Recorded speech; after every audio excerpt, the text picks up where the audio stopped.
ఏపీలో టిడ్కో గృహ నిర్మాణ శాఖపై సీఎం చంద్రబాబు కీలక సమీక్ష నిర్వహించారు. 3 ఏళ్లలో 17 లక్షల ఇళ్ల నిర్మాణం లక్ష్యంగా పెట్టుకున్నట్లు తెలిపారు. ప్రతి 3 నెలలకోసారి సామూహిక గృహ ప్రవేశాలు చేసేలా ప్రణాళికలు రచించారు. వచ్చే ఉగాది నాటికి 5 లక్షల మంది లబ్ధిదారులకు ఇళ్ల తాళాలు అందించే లక్ష్యంగా కృషి చేయాలని తెలిపారు.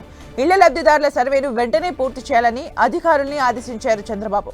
గత ప్రభుత్వ హయాంలో ఆగిపోయిన ఎన్టీఆర్ రూరల్ హౌసింగ్ బిల్లులు ఆగిపోయిన బిల్లులు మంజూరయ్యేలా కేంద్రంతో సంప్రదింపులు జరపాలని ఆయా శాఖల అధికారులకు స్పష్టం చేశారు సీఎం. మరిన్ని అప్డేట్స్ మా ప్రతినిధి రవిచంద్ అందిస్తారు. రవిచంద్.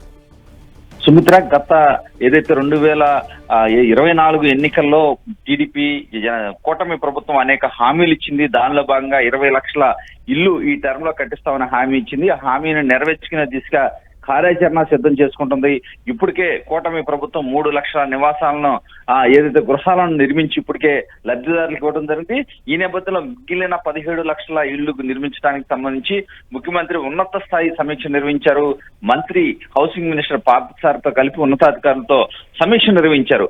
దీనిలో భాగంగా ఇంకా 17 లక్షల నివాసాలని నిర్మించాల్సిన అవసరం ఉంది. దీనిలో భాగంగా రేపు వచ్చే సంవత్సరం ఉగాదికి 5 లక్షల గృహాలను పూర్తి చేసి గృహప్రవేశాలు చేయాలని కూడా ఆయన ముఖ్యమంత్రి టార్గెట్ పెట్టడం జరిగింది. అదేవిధంగా మిగిలిన 17 లక్షల ఇల్లు కూడా 2029 జనవరి నాటికి పూర్తి చేయాలని కూడా ఆయన దిశానిర్దేశం చేయడం జరిగింది. ఏదైతే ఇప్పుడు వరకు కూడా జరుగుతున్న పనితీరు పట్ల కొంత అసంతృప్తి అయితే ముఖ్యమంత్రి వ్యక్తం చేశారు. ఇంకా స్పీడ్ గా పనిచేయాల్సిన అవసరం ఉంది. ప్రజలు ఒకవేళ కనుక ఇళ్ల స్థలాలు ఉంటే వారికి కట్టుకోవడానికి ఇస్తారు, లేదంటే ఇళ్ల స్థలాలు కావాలన్నా కూడా ప్రభుత్వం ఇచ్చే విధంగా కూడా హామీ నెరవేర్చాలని కూడా ముఖ్యమంత్రి ఆదేశించడం జరిగింది. హౌసింగ్ ఫర్ ఆల్ నేపథ్యంలో ప్రభుత్వం నిర్వహించిన కార్యక్రమాన్ని అధికారులకి దిశానిర్దేశం చేశారు. ఏదైతే లబ్ధిదారుల గురించి ఇంకా సర్వేలు జరుగుతున్నాయి, ఎవరైతే ఈ సర్వేను త్వరగా పూర్తి చేయాలి, అర్హులైన లబ్ధిదారుల జాబితా సిద్ధం చేయాలి, ఇలా రూపొందించిన జాబితాను గ్రామాల వారీగా ప్రదర్శించాలని కూడా ముఖ్యమంత్రి ఆదేశించడం జరిగింది. గృహ నిర్మాణంలో భాగంగా ఎవరైనా స్థలం అడిగితే ఇవ్వమని కూడా ముఖ్యమంత్రి ఆదేశించారు. వాళ్ళ పొజిషన్ సర్టిఫికెట్లు కూడా ఇవ్వండి, ఇళ్ల నిర్మాణాలకు సంబంధించిన ప్రతి అప్డేట్ ఆన్లైన్ లో ఉండాలని చెప్పి కూడా ముఖ్యమంత్రి ఆదేశాలు జారీ చేయడం జరిగింది. ఎస్సీ, ఎస్టీ, బీసీ అదేవిధంగా మైనార్టీ సంబంధించిన వారికి అదనంగా 50,000 ఇవ్వాలని చెప్పి కూడా ముఖ్యమంత్రి ఆదేశాలు జారీ చేశారు.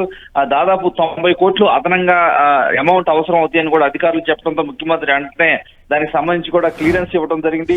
అదేవిధంగా గతంలో 2014-19లో ఎన్టీఆర్ రూరల్ హౌసింగ్ స్కీమ్ కింద దాదాపు 920 కోట్ల మేరకు లబ్ధిదారులకి బకాయిలు ఇవ్వాల్సిన అవసరం ఉంది. ఇవన్నీ కూడా కేంద్రంతో మాట్లాడి ఇమీడియట్ గా తెప్పించాల్సిన అవసరం ఉంది. ఆనాటి ఏదైతే తర్వాత వచ్చిన వైసీపీ ప్రభుత్వం పేదలపై కక్ష సాధింపులో భాగంగా అవన్నీ ఆపేపించింది. కానీ కేంద్రానికి నచ్చజెప్పి అవన్నీ తీసుకురావాల్సిన బాధ్యత మనపై ఉందని కూడా ముఖ్యమంత్రి ఆదేశించడం జరిగింది. అదేవిధంగా దాదాపు ఏదైతే 2019-24 మధ్య 5,80,000 ఇళ్లు కట్టారు. 2014-19 8 లక్షల గృహాలను హౌసింగ్ డిపార్ట్మెంట్ నిర్మించిందని కూడా ముఖ్యమంత్రికి ఆ డిపార్ట్మెంట్ వారు ఏదైతే ప్రజెంటేషన్ ద్వారా చెప్పడం జరిగింది. ఏది ఏమైనా త్వరలోనే హౌసింగ్ డిపార్ట్మెంట్ సంబంధించిన అందరూ టిడ్కోకు సంబంధించిన అధికారులు అందరితో కూడా కలిపి ఒక మీటింగ్ ఏర్పాటు చేస్తాను. ఆ మీటింగ్ లో మరిన్ని వివరాలు అడిగి తెలుసుకుంటాను.